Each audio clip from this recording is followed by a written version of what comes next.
Hello students, welcome to online classes. आज हम 7th class के बच्चों के लिए ज्योग्राफी में चैप्टर नंबर 1 का सेकंड पार्ट स्टार्ट करने वाले हैं। चैप्टर का नाम है आवर इन्वायरमेंट और आज हम पढ़ेंगे स्फीयर ऑफ इन्वायरमेंट के बारे में। स्फीयर ऑफ इन्वायरमेंट के बारे में चलिए स्टार्ट करते हैं। Sphere of environment Environment can be classified into 4 major spheres: lithosphere, atmosphere, hydrosphere and biosphere। ये 4 प्रकार के स्फीयर में डिस्ट्रीब्यूट किया गया है इन्वायरमेंट को, जैसे कि लिथोस्फीयर है, एटमॉस्फेयर है, हाइड्रोस्फीयर है और बायोस्फीयर है। एक एक को हम डिस्कस करते हैं। Number 1, lithosphere. Lithosphere is the solid crust of the hard top layer and it is covered by a thin layer of soil। जो ज़मीन का ऊपर का हिस्सा होता है जो कि बहुत ठोस होता है, हार्ड होता है, जिस पर हम रहते हैं, यह एक मोटी सी लेयर में बांटा गया है और बहुत ही हार्ड लेयर होती है और इस लेयर को ही हम लिथोस्फीयर कहते हैं। यानी कि ज़मीन जो जिस पर हम रहते हैं उसे हम लिथोस्फीयर कहते हैं। It is an irregular surface with various land forms such as mountains, plateaus, plains and valley. इस पर हमें बहुत सी चीज़ें दिखाई देती हैं, जैसे कि माउंटेन, पठार, पर्वत और घाटियाँ और प्लेन। ये चीज़ें हमें यहाँ पर दिखाई देती हैं। It provides us forest, grassland for grazing, land for agriculture and human settlement and mineral for industries. इस पर बहुत सी चीज़ें पाई जाती है, जैसे कि हमें पेड़ पौधे मिलते हैं, घास चराने के लिए घास मिलता है, ज़मीन मिलती है खेती के लिए और ह्यूमन व्यक्तियों के लिए रहने का स्थान मिलता है और उसके साथ साथ मिनरल्स भी मिलता है और जो कि इंडस्ट्रीज में कार्य में आता है। नंबर 2, हाइड्रोस्फीयर यानी कि water. All water bodies of the earth together form hydrosphere. जो भी वाटर के रूप में पाया जाता है उसे हम हाइड्रोस्फीयर कहते हैं।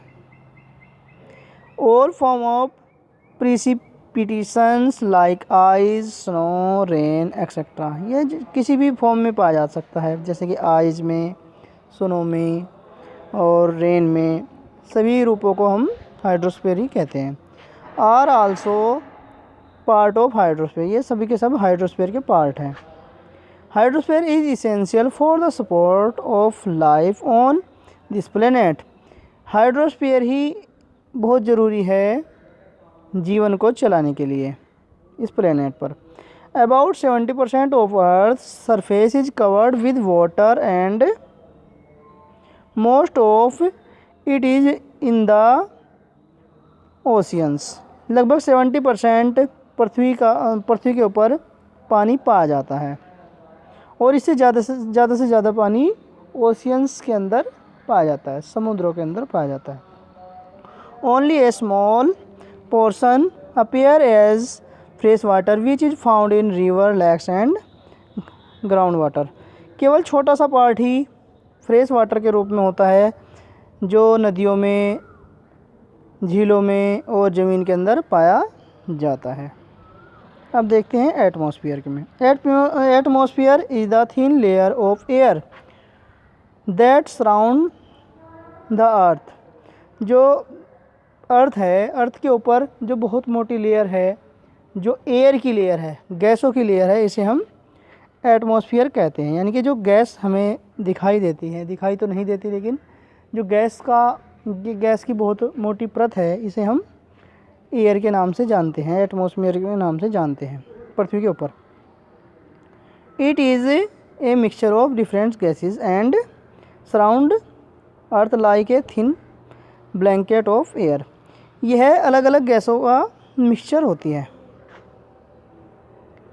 इट और यह कंबल का कार्य करता है, जैसे कि कंबल होता है वह बचाव करता है, इसीलिए यह भी कंबल का कार्य करता है और जो जहरीली गैसों से, रेडिएशन से हमें बचाती हैं। It protect us from harmful solar radiation, यह हमें नुकसानदायक हानिकारक रेडिएशन से बचाती है। Like ultraviolet ray and scorching heat of the sun. Ultraviolet ray होती है जो सन के द्वारा धरती पर आती है, तो उन्हें यह बचाव करती है और जो सूरज की जो ज़्यादा गर्मी होती है उसे भी बचाती है। अब देखते हैं बायोस्फीयर के बारे में। The combination of all of the about terms as biosphere, इन सभी चीज़ों के टर्म्स को, लिथोस्फीयर, हाइड्रोस्फीयर और एटमॉस्फेयर के टर्म्स को, कॉम्बिनेशन को बायोस्फीयर कहते हैं, जिस पर जीवन है। Biosphere is a very small parts of the earth where land, water and air interact with each other of sustain life. यह बायोस्फीयर जो है इन सब का बहुत ही छोटा सा पार्ट होता है, जिस पर ज़मीन होती है, पानी होता है, एयर होता है और जो जीवन के लिए बहुत ही उपयोगी होता है, जिस पर हम जीवन जी सकते हैं। All living organs found on earth are parts of biosphere. जितने भी जीने वाली चीज़ें हैं, जैसे कि जानवर, पशु पक्षी, मनुष्य जहाँ रहते हैं, वो सब का सब बायोस्फीयर का ही निर्माण करते हैं। Biosphere has a great impact on the climate. Biosphere climate पर बहुत ही ज़्यादा इफेक्ट डालता है, because it is closely connect to the atmosphere, जो कि एटमॉस्फेयर से डायरेक्ट कनेक्ट होता है। तो बच्चों यह था स्फीयर के बारे में, स्फीयर ऑफ इन्वायरमेंट के बारे में डिस्कशन। हमने आज पढ़ा है लिथोस्फीयर के बारे में, हाइड्रोस्फीयर के बारे में, एटमॉस्फेयर के बारे में और बायोस्फीयर के बारे में। तो नेक्स्ट वीडियो में हम इसका नेक्स्ट पार्ट डिस्कस करेंगे। थैंक यू बच्चों।